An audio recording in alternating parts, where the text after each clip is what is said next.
You're just not going to own your games. And that's the way it's going to be, for better or worse. Obviously, I think it's worse. I don't have to tell you things are bad. Everybody knows things are bad.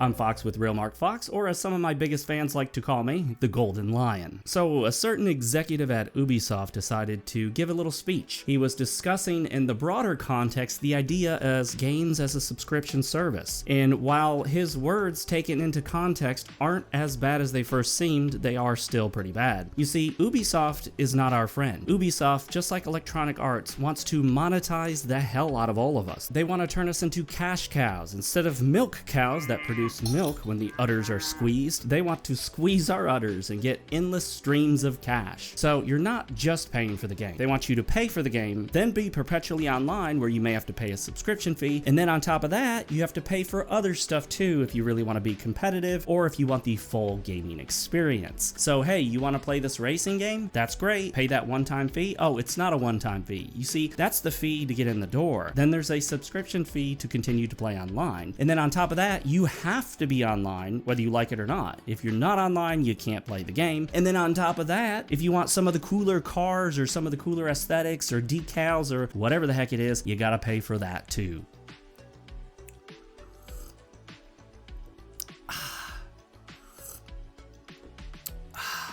So when confronted about these issues, a lot of the companies like to say, well, that's just something that we have in our terms of service. We just have to put in there that we can do this or that at any time that we want, but we're not actually going to do that. However, if that were the case, if Ubisoft, Electronic Arts, and all these other companies weren't potentially going to simply take the game away from us after we purchased it, then why don't they just take that out of the terms of service? Just remove that section from the TOS completely. Of course, they're not going to do that because they reserve the right to do it because they plan to do it at some point in the future. But Fox, this doesn't really happen, is what you might say. Well, actually it does. Games have gone dead. Games have gone completely dead to the point where even if you bought them, you can no longer play them. And we're not just talking about subscription-based games. We're talking about games that you pay upfront full price for, at least initially full price. Maybe you got it on sale if you were smart, and I hope you were. They can take these games away whenever they want, and there's absolutely nothing you as the end user can do about it. And while this is a gray area legally, no, not criminally. They're not stealing the game. You can't go after them criminally. Please do not call your local police department and try to file a police report. That's not going to go well. Instead, it's a gray area in terms of consumer rights. You see, you do have certain rights that no terms of service or contract can take away. For example, if you rent an apartment, the lease can actually include clauses in there that you've signed and initialed next to and notarized, but are not actually enforceable because your local state, province, or jurisdiction does not allow such clauses in the lease. And in similar fashion, there are certain consumer rights that we have. The United States is not the best country for consumer rights. In fact, the EU, the European Union, and all of its member states tend to have much better consumer protection than we do here in the US. So, how does that help us in the United States, Canada, and other places? Well, actually it does. You see, there's a game called The Crew, which Ubisoft is planning to get rid of, cancel. You can no longer play it even if you've purchased it. They're just taking it away because it was perpetually online and it's not going to be online anymore. Therefore, you can't even play it. So how do EU laws, European Union laws, consumer protection laws help anyone else anywhere else in the world? Here's how it may help. You see, if in the EU, someone or a group of people, using lawyers or any means, if any group or attorneys in the European Union are able to force Ubisoft to continue to allow the game to be available to users, that means that Ubisoft will have to create a perpetually offline version of the game. And if they make this version of the game for the EU, you and I both know that version of the game will be spread far and wide around the world, legal or not. So you're saying, well, this typically doesn't happen. If you purchase content, the purchased content tends to stay with you. They can only take away subscription-based, always online content, right, Fox? No, that's wrong. Remember when Sony said they were taking away all the Disney content purchased through the PlayStation Network? Remember that? Even if you purchased it, it's going away. You will no longer have access. Yes, they reneged on the whole thing, but only because of the consumer backlash. You see, the fact that backlash caused them to change change their minds means that what they were doing wasn't entirely necessary. They weren't being forced to do it. Sony can't say our hand is being forced, we have no choice, because if they had no choice, they wouldn't have chosen to do a 180 and change their mind. Until we, the consumers, gave them some nasty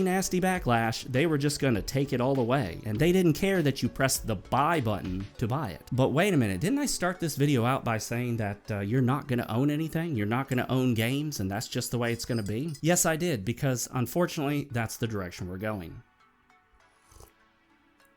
You see, games as a service has been a model for quite a while, and while it's only been some games that are a service, I think what we're going to see are most games moving towards this games as a service model. If you haven't noticed by now, whether it's a smartphone app, a TV service, video games, whatever it is, anything online, they want to turn everything into the subscription model. They want you subscribing to the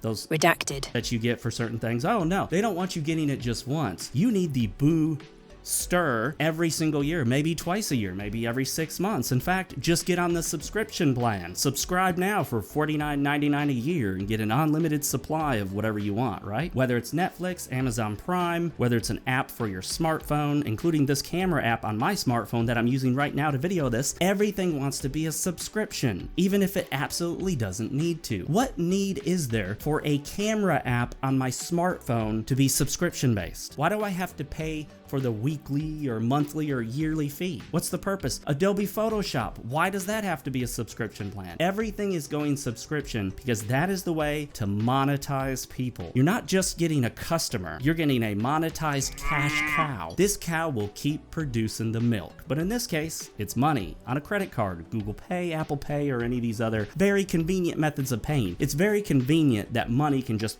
right out of our checking account, just like that, isn't it? Convenient. But sadly, I think what we'll see happen is exactly what happened with TV and movie streaming services. You see, most people don't really own movies or TV shows anymore. You probably don't buy too many. If you do buy movies and TV shows, even digitally, but more so hard copies of them, Blu-ray or DVD, VHS, or anything, VHS. If you buy hard media movies and TV shows, you're in the minority, an extreme minority. Most people nowadays don't even purchase them digitally if that's an option. Instead, everyone's on subscription plans. That's right, streaming services. You get on the Hulu, Peacock, Netflix, Amazon Prime, Crunchyroll, or any of these other services that stream the content to you. It's extremely convenient. I'm doing the same thing. I got rid of my Netflix, but I have access through a certain person who lives with me. I do have a few subscription-based services, none for video games, and I'm certainly not going to stream games. No, I don't want some video codec compressing my video game and then having to deal with latency on top of that and always have a super good internet connection. No thank you. Unfortunately, what we're looking at is people starting to see the convenience of having a subscription-based game model. After all, take a look at Xbox Game Pass. There were a couple months there where I actually did subscribe to Xbox PC Game Pass, and it was fairly convenient. The problem I had is that most of the games on there that I wanted to play, I already owned on Steam, and the few that I wanted to play, I played and found out, well, I'm glad I didn't buy them. I actually saved a lot of money subscribing for 3 months. I basically spent $30 and didn't have to buy a single game. I tried out about 4 or 5 that I'd seriously considered purchasing. So I did save money, but only in the sense that I was able to try before I buy and decided I didn't like them. 2 of those games included Ghostwire Tokyo, which I only liked the Japanese aesthetic since I lived in Japan for several years. One of the other games was Wulong, which just didn't capture my interest. And another was Atomic Heart, which for whatever reason just didn't hit me at that point in my life. I just didn't feel it. So, do I think we're going to the subscription model for games? Absolutely I do. I'm not saying that because I want that to happen. I'm saying that because I think it will happen. People gave very little resistance to TV and movie streaming, so I think ultimately they'll give little resistance to having a video game based subscription model. I don't think people will want to stream their games. That's a different story entirely. Unlike movies and TV shows that don't require your direct input, video games require you to give input in order for something to happen. So streaming is a different story with games. But I think what we will see are more services like PC Game Pass, Xbox Game Pass, and any other service where basically you pay money monthly or yearly and you have access to their library of games. The problem we're going to run into is the same problem we have with TV and movie streaming. If you want to play all the good games, you're going to have to subscribe to a whole bunch of different services. Most likely CD Projekt Red will have their own streaming service for The Witcher and Cyberpunk, and then you'll have Ubisoft if you want to keep playing Assassin's Creed and Far Cry. Then you'll have a Steam gaming service for the games that are exclusive to Steam, which will include a lot of indie titles. You'll have Epic Games, which will have some exclusives on there as well. I mean, Origin with Electronic Arts for all those sports games that I don't give two shits about. You'll end up having 5, 6, 7 different streaming services. What, PlayStation? You'll need a PlayStation subscription service. No, not just PSN, not just PlayStation Network, because you'll pay the base price for that to be able to just get online, but there'll be additional price on top of that to access their game library. And then of course, if at any time you stop subscribing, you cancel your subscription to save some money, well guess what? You lose access to all of those games. So is this a future that's gonna suck? In some ways, yes, I think so, because there's a lot of concern right now for game preservation. What happens when they want to pull games from the service? Well, they'll just pull them. It'll be in the TOS, and unless we have consumer protection laws to save us, and I hate even suggesting that the government can save us, because usually the government's the problem too, but unless we have laws to save us, there's nothing to stop these businesses from just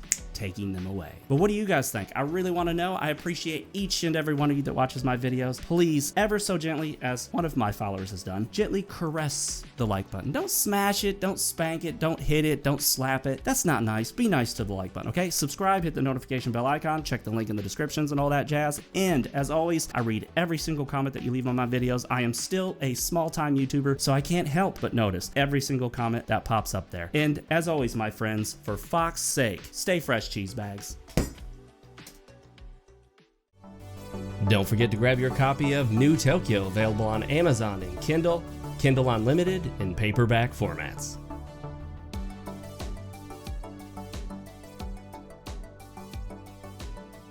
This isn't some damn game.